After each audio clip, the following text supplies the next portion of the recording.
You ask Tiger to solve.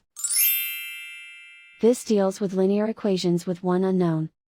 The final result is x equals 2 over 3. Let's solve it step by step. Simplify the expression. Group like terms. Simplify the arithmetic. Group all x terms on the left side of the equation.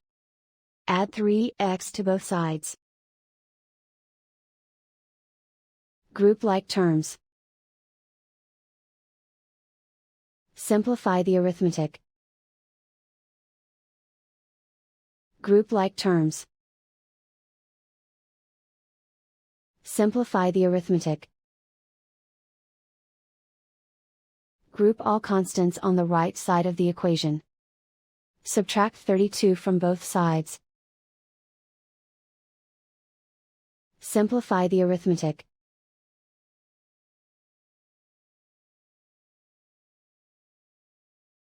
Isolate the x. Divide both sides by -3.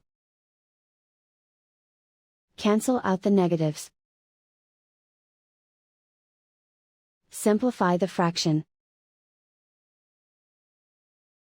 Cancel out the negatives.